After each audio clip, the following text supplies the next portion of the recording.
ABN Maharashtra में आपका खैर मकदम। मैं हूं मुनीर आरिफ खान।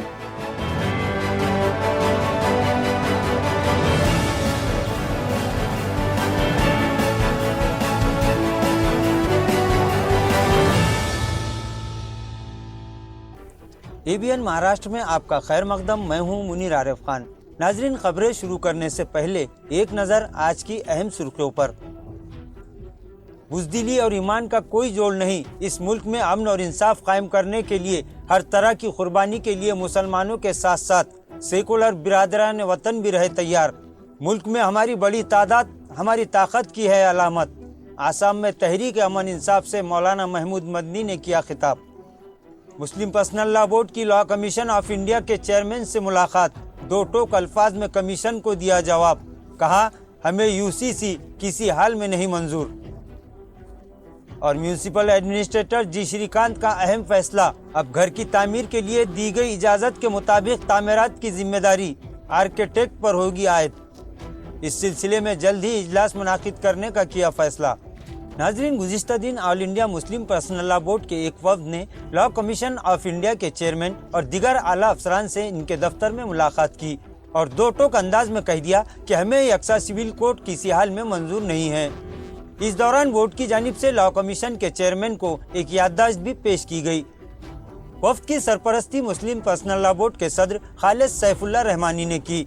इस बातचीत के दौरान लॉ कमीशन ने यकसा सिविल कोड के ताल्लुक से बोर्ड का मौक़ूफ़ जानना चाहा, जिस पर सदर पर्सनल लॉ बोर्ड ने लॉ कमीशन के चेयरमैन को तफसीली इज़हार ख्याल के दौरान कहा कि एक ऐसा मुल्क जहां सैकड़ों मज़ाहिब के लोग रहते हैं और इन्हें अपने अपने मज़ाहिब से लगाव है, वहां सबके लिए एक कानून कैसे मुमकिन हो सकता है। बहरहाल बोर्ड ने लॉ कमीशन को अपना मौक़ूफ़ पेश कर दिया और यकसा सिविल कोड को किसी हाल में मंजूर न करने की बात कही।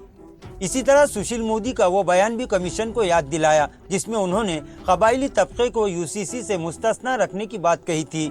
इस पर बोर्ड की जानिब से ये भी कहा गया कि ऐसा लगता है कि UCC के जरिए सिर्फ मुसलमानों को ही निशाना बनाया जा रहा है। नाजरीन, जमीयतुल उलमा हिंद आसाम की जानिब से गुज़िश्ता दिन अमन और इंसाफ तहरीक के उन्वान पर एक प्रोग्राम मुनाकिद हुआ, जिससे जानशीन फिदाई मिल्लत जमीयतुल उलमा हिंद के सदर मौलाना महमूद मदनी ने तारीखी खिताब करते हुए मुल्क के हुक्मरानों के साथ साथ अमन और इंसाफ के अलमबरदार और इंसानियत का दर्द रखने वाले हर हिंदुस्तानी को सोचने पर मजबूर कर दिया। मौलाना महमूद मदनी ने कहा कि इस वक्त मुल्क के जो हालात हैं इससे पहले कभी नहीं थे। उन्होंने कहा कि कौम को टारगेट करके साजिश और मंसूबे के तहत बदनाम किया जा रहा है। मुसलमानों को इस मुल्क में डराने और मायूस करने की कोशिशें की जा रही है और नफरत का ऐसा माहौल बना दिया गया कि जिन लोगों के पास इस नफरत को दूर करने की ताकत है और जिम्मेदारी भी है, ऐसे लोग भी खामोश तमाशाई बने हुए हैं। उन्होंने कहा कि मुल्क में लोग अमन और इंसाफ की गुहार लगा रहे हैं, लेकिन इसका गलत मतलब निकाला जा रहा है कि शांति और इंसाफ कमजोर लोगों की निशानी है। तो इस पर मौलाना महमूद मदनी ने जवाब देते हुए कहा कि ये बात दिल से निकाल दीजिए कि हम डरेंगे, लिहाजा हम इसी मुल्क में जिएंगे और मरेंगे। हम इस मुल्क में इतनी कसीर तादाद में मौजूद है, यही हमारी ताकत की अलामत है। इसी तरह उन्होंने मुल्क के मुसलमानों से मुखातिब होते हुए कहा कि हाथ पर हाथ रखकर बैठने से कुछ हासिल नहीं होगा। आपको इस मुल्क में इंसाफ कायम करने और अमन और शांति बहाल करने के लिए उठना होगा। उठिए, याद रखिए कि ईमान और बुज़दिली एक जगह जमा नहीं हो सकते। ईमान और मायूसी एक जगह जमा नहीं हो सकती। मौलाना महमूद मदनी ने कहा कि जब तक इंसाफ नहीं होगा अमन कायम नहीं हो सकता और जब तक अमन कायम नहीं होगा कोई इंसाफ नहीं कर सकता।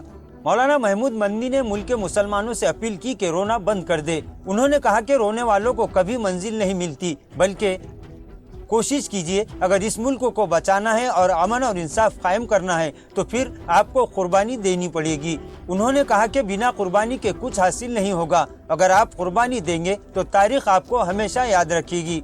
आखिर में मौलाना ने कहा कि वतन की अजमत और हिफाजत के लिए हम अपनी जान निछावर करने के लिए तैयार रहें। नाजरीन, शहर में तकरीबन घरों की तामीरात के लिए म्यूनिसिपल इंतजामिया की जानिब से इजाज़त तलब की जाती है और जिस वक्त इजाज़त मांगी जाती है उस वक्त आर्किटेक्ट के तैयार करदा नक्शे में तामीर के दौरान पार्किंग जोन छोड़ने का वादा किया जाता है, लेकिन तकरीबन ज़्यादातर तामीरात इसके खिलाफ हो रही है और लोग पार्किंग जोन को किसी और चीज़ के लिए इस्तेमाल कर रहे हैं। लिहाजा ऐसी तामीरात पर शिकंजा कसने के लिए इंतजामिया अब नया फार्मूला तैयार कर रहा है। गुज़िश्ता दिन एडमिनिस्ट्रेटर जी श्रीकांत ने स्मार्ट सिटी दफ्तर में एक जायजा मीटिंग के दौरान कहा कि अब इसकी तमाम तर जिम्मेदारी आर्किटेक्ट पर आयद होगी। इस सिलसिले में जल्द ही आर्किटेक्ट एसोसिएशन का इजलास तलब किए जाने की बात भी की। जी श्रीकांत ने कहा कि शहर में हो रहे गैर कानूनी कब्जाजात के खिलाफ सबसे पहले अहम मसला यही है कि लोग घरों की तामीर के दौरान पार्किंग जोन नहीं रखते, लिहाजा इस पर लगाम कसने की तैयारी की जा रही है। नाजरीन, आज के लिए बस इतना ही। कल फिर मुलाकात होगी कुछ अहम खबरों के साथ। तब तक के लिए मैं मुनीर आरिफ खान आपसे इजाज़त चाहता हूँ। अल्लाह हाफिज़।